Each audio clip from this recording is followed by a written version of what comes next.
Hi, this is Ritwik Singh and this is the behind the scenes for my film, The Tale of Two Twins for the My Road Reel competition. Now this movie is my first movie and I had never made a movie before. That's why making this movie was quite a challenge and here's what I've learned. As this is a road competition, the first thing I'm going to talk about is audio. To record the audio for the film, I used the Rode Video Mic Me connected to my phone. I mounted the phone onto a selfie stick and tied that to a tripod as I do not own a mic stand. The only problem I had was in the wide shots where I couldn't get the mic close enough to myself and capture perfect audio.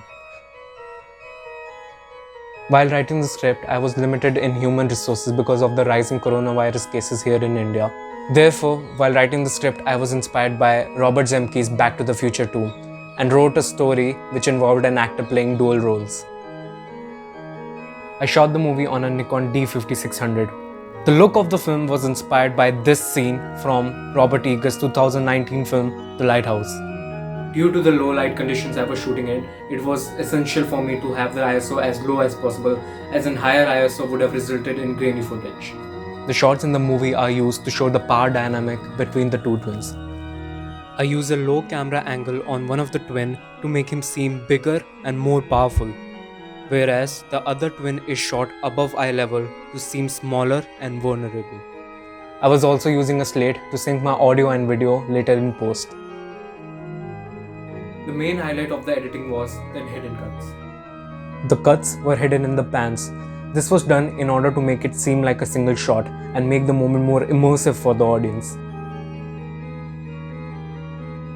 The sound design was focused on amping up the tension of the scene. I used a ticking sound to introduce some tension.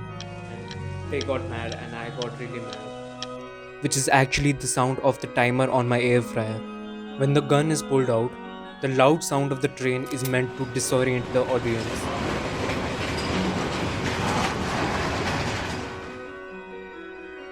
The music I used is from musopen.org and it is in the public domain, as international law dictates that compositions written before 1922 are in the public domain. There's only a single visual effect shot in the movie, which is the last shot. I cloned myself by shooting two different plates without moving the camera and masked around one to merge them together. Through the costumes of the characters, I wanted to show that even though the twins look the same, they are personally very different people. I want to thank Rode Microphones again because without their Rode Video Mic Me, this project wasn't possible.